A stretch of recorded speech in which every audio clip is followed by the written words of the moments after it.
Hello everyone, नमस्कार सभी को। कैसे हैं आप सभी? होपफुली सभी लोग बहुत अच्छे होंगे, है ना। लास्ट टाइम हमने बात की थी, वो जो था टॉपिक हमारा क्या था, Henry law.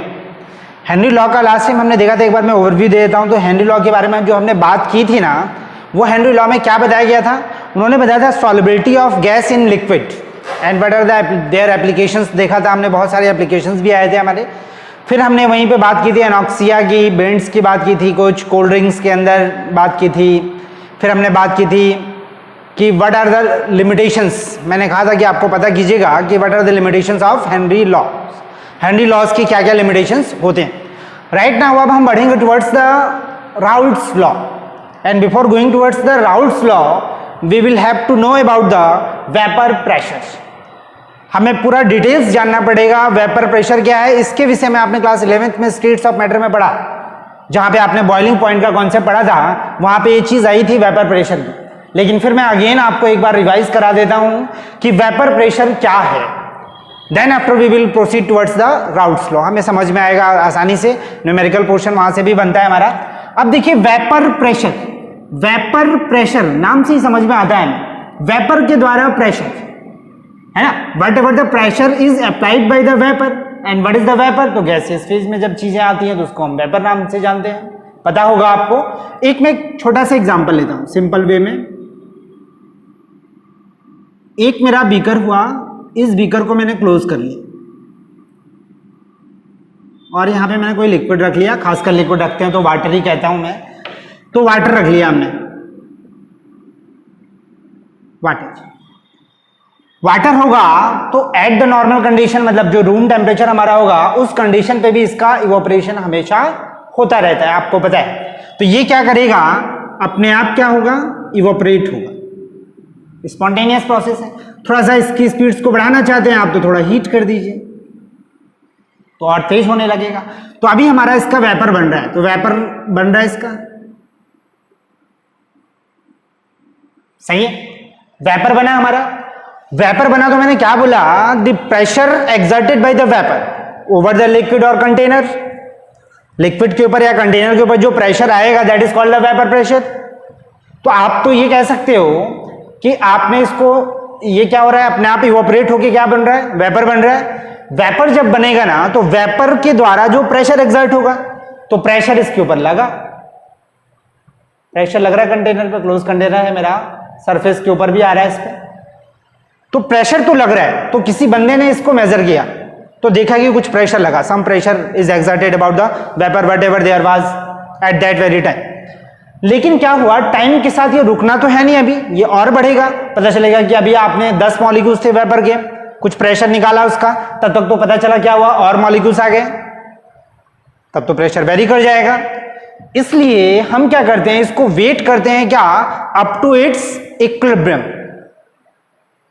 Up to its equilibrium condition में आने तक का हम इसको वेट करते हैं। तो इक्विलिब्रियम कंडीशंस क्या है, ये पढ़ के आए हैं आप लोग। फिर मैं बता देता हूं आपको, इक्विलिब्रियम कंडीशंस का मतलब ये होगा ना, when rate of forward becomes equal to the rate of backward, आप जानते हैं। तो rate of forward becomes equal to the rate of backward, it means ये शुरुआत में कुछ नहीं था, there was a vacuum in the container except सिर्फ यहां पे क्या था, लिक्विड था, लिक्विड के अलावा पूरा वैक्यूम था। हमने उसको छोड़ दिया तो क्या हुआ, धीरे धीरे वेपर बनना स्टार्ट हुआ, धीरे धीरे वेपर बनता गया और बना, सही है, और बन रहा है। बनते बनते क्या हुआ, ये जो वेपर होंगे ना, they will strike with the container and the surface of liquid also, सही है। ये भी बात समझ में आती है मुझे। हाँ, तो चीजें यहाँ पे एक और बात मन में आती है कि यहां से जो लिक्विड जो भी था आपका molecules, why it was escaping from the surface, क्यों वो सरफेस से स्केप आउट हो रहा था। तो रीजन बिहाइंड क्या होता है कि ऊपर वाला जो भी लिक्विड होगा उसके ऊपर अनइक्वल फोर्स लग रहा है, अनइक्वल फोर्स लग रहा है तो उसकी काइनेटिक एनर्जी बढ़ रही है। हमने अगर थोड़ा हीट दे दिया, नहीं हीट दिया तो एनवायरमेंट से उसने हीट लिया तो थोड़ा सा वो क्या हुआ, अनडिस्टर्ब हुआ, डिस्टर्ब कह रहा हूं।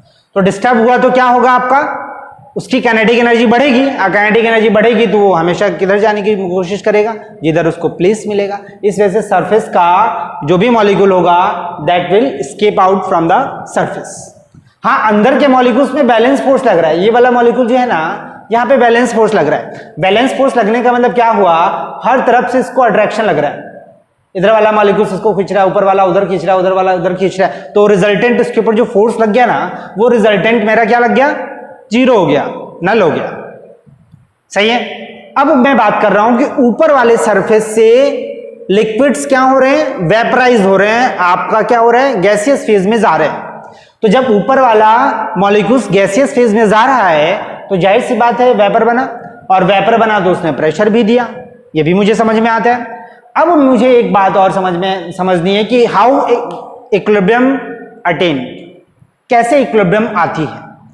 तो होगा क्या कि जब ये मॉलिक्यूल्स क्या करेंगे ना, वेपर के मॉलिक्यूल्स हर तरफ स्ट्राइक करेंगे, और हर तरफ स्ट्राइक करेंगे तो लिक्विड के भी स्ट्राइक करेंगे, and when they strike with the liquid they join again, means a condition will come eight that very time the number of molecules which is evaporated becomes equal to the number of molecules which is क्या, condensated।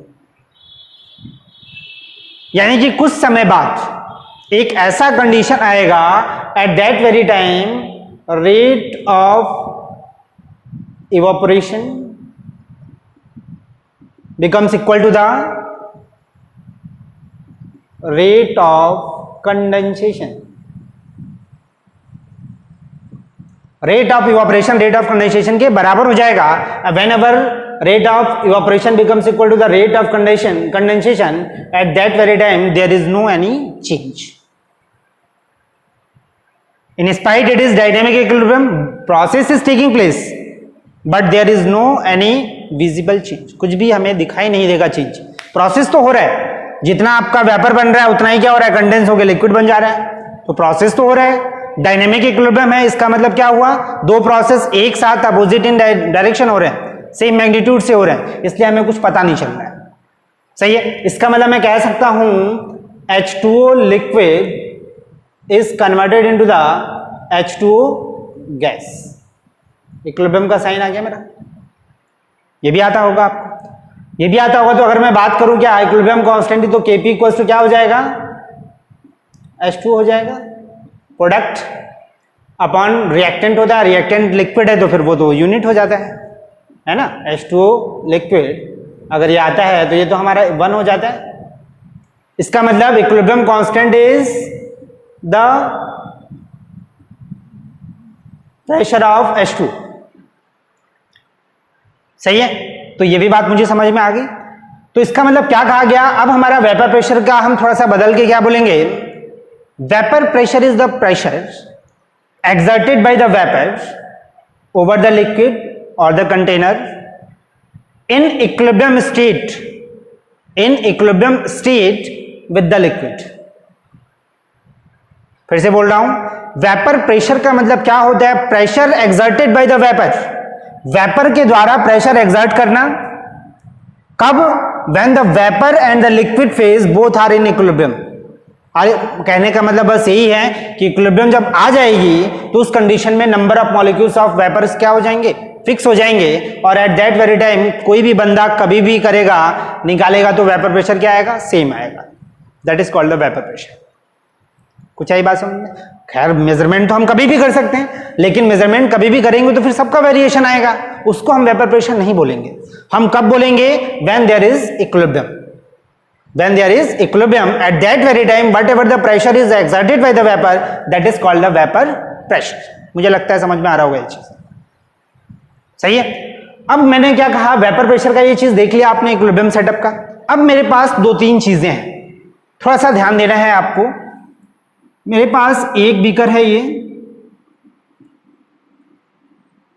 एक और beaker मैंने ले लिया, और एक और beaker मैंने ले लिया। 3 कंडीशंस मैंने ली। There are 3 conditions, same liquid is there, same liquid है सभी बीकर में, आप वाटर ही मान लीजिए, सेम लिक्विड सब में ले रखा है। क्लोज कंटेनर कर दिया हमने, क्लोज कंटेनर इसको भी कर दिया, क्लोज कंटेनर इसको भी कर दिया। क्लोज कंटेनर नहीं करेंगे तो भाई जाहिर सी बात है वेपर उड़ जाएगा, तो फिर प्रेशर का कोई मतलब नहीं रह जाता, तो क्लोज कंटेनर तो करना पड़ेगा। क्लोज कंटेनर कर दिया। अब देखिए थोड़ा सा, अब यहां पे दो तीन बातें निकल के आने वाली हैं हमारी। पहली चीज, वाटर तीनों केस में मैंने लिया H2O, H2O एंड H2O। मैंने क्या किया, यहां पे एक छोटा सा होल कर दिया। अब आपको तीनों में दिख रहा होगा अंतर। And all the three beakers are at the same condition, मतलब टेम्परेचर सबका क्या है, सेम है, प्रेशर सबका क्या है, सेम है, एक्सटर्नल जो भी लग रहा है, एवरीथिंग इज सेम। सिर्फ अंतर किस बात का दिख रहा है, एक पूरा क्लोज है, क्लोज दूसरा भी है बट इसका वॉल्यूम बढ़ गया, तीसरा भी वही है, बस इसमें क्या हो गया, होल हो गया। अब आपको पता करना है eight the same set of conditions what will be the effect on the vapour pressure, किसका ज्यादा होगा, किसका ज्यादा होगा, यह पता करना है। तो मन में एक बात आती है, नॉर्मल थिंकिंग, नॉर्मल हम यही सोचेंगे, क्या सोचेंगे कि पहली चीज तो ये छोटा है, बड़ा हुआ, और बड़ा जब हुआ तो जाहिर सी बात है क्या हुआ, ज्यादा इवापोरेशन हुआ। यहां पे क्या हुआ, इससे तो कम ही इवापोरेशन हुआ। यहां पे क्या हुआ, जो इवापोरेट हो रहा है वो तो निकल के बाहर चला जा रहा है, कुछ निकल के बाहर भी जा रहा है और इवापोरेशन तो हो ही रहा है। अब तीन कंडीशंस हमारे पास बन गई है ना। केस फर्स्ट में मान लेता हूं, केस फर्स्ट, केस सेकंड मान लेता हूं मैं, केस सेकंड हो गया मेरा, केस थर्ड मान लिया, केस थर्ड हो गया। Three cases are there and you will have to identify in which case vapor pressure will be the maximum। किस केस में वेपर प्रेशर हमारा क्या होगा, मैक्सिमम होगा, हमें यही पता करना है। अब थोड़ा सोचिए, आपने जो सोचा वो सोचा, अब मैं देखता हूं क्या हुआ। H2O इस कंडीशन में था, in the all the three cases equilibrium set up takes place. यहां पे बात करेंगे हम तो फिर निकल रहा है वेपर, तो थोड़ा सा इक्विलिब्रियम में दिक्कत आएगी, लेकिन फिर भी मैं देखता हूं यहां पे क्या हुआ, इक्विलिब्रियम सेटअप हुआ, यहां पे एरिया बढ़ा, एरिया बढ़ा तो जाहिर सी बात है वेपर ज्यादा बना, और भाई जब वेपर ज्यादा बनेगा तो जाहिर सी बात है रिएक्टेंट उतना प्रोडक्ट की तरफ जाएगा, सिंपल सी बात है। रिएक्टेंट उतना क्या जाएगा, प्रोडक्ट की तरफ जाएगा, और रिएक्टेंट जब उतना प्रोडक्ट की तरफ जाएगा इसका मतलब क्या हुआ, सेम हुआ भाई, रेशियो है इक्विलिब्रियम कांस्टेंट, सही है। तो यानी कि इस केस में जितना वेपर प्रेशर था उतना ही वेपर प्रेशर यहां भी होगा। Doesn't matter with the volume of the container, doesn't matter with the surface area, सही है, बात क्लियर हो रही है यहां पे। भाई यहां पे जितना भी था वेपर प्रेशर इक्विलिब्रियम सेटअप हुआ, यहां पे भी इक्विलिब्रियम सेटअप हुआ, और दोनों का इक्विलिब्रियम कांस्टेंट क्या होगा, सेम होगा, सही है। यहां पे अगर हम आए तो यहां पे क्या हुआ, अगर निकल रहा है तो यहां से कुछ अगर वेपर्स निकल भी रहे हैं ना, तो इक्विलिब्रियम सेटअप जब है आपका, पहले तो था जब आपने इसको नोजल को यहां पे जो भी पिन किया आपने, जब आपने होल किया तो यहां से कुछ वेपर निकला, तो वेपर निकला तो उसको काउंटर बैलेंस करने के लिए और इवापोरेट होगा, और इवापोरेट होके फिर उतना मेंटेन कर लेगा, इसका मतलब इसका भी प्रेशर क्या होगा, same. Means in all the three cases vapour pressure of the vapour will be the same. तो यहां से एक बात निकल के आती है कि vapour pressure doesn't depend upon the volume of container, सही है, doesn't depend upon the surface area, सही है। अगर नेचर सबका सेम है तो वेपर प्रेशर भी क्या होगा, सेम होगा।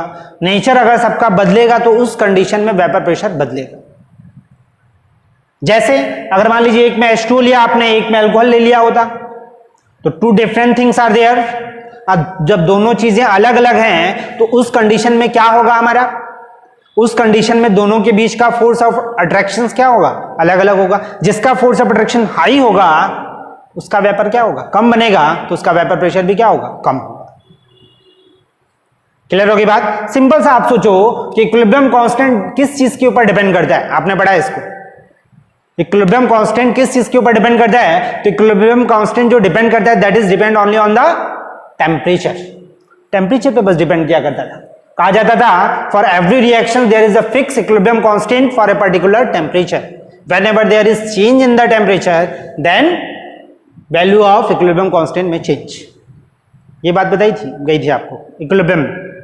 सही है, इतना समझ में आ रहा है। तो इक्विलिब्रियम कांस्टेंट आपका जिस चीज के ऊपर डिपेंड करता है that is the temperature. In the same way if we increase the temperature या there is the difference in the temperature level in both the cases, then at that very condition we say that there is the difference in their क्या vapour pressure. Clear हो गई बात, vapour pressure क्या है। तो vapour pressure से कई सारी चीजें निकल के आई। पहला चीज what is the vapour pressure, तो pressure exerted by the vapour in its equilibrium condition with the liquid, ये याद रखना हमेशा।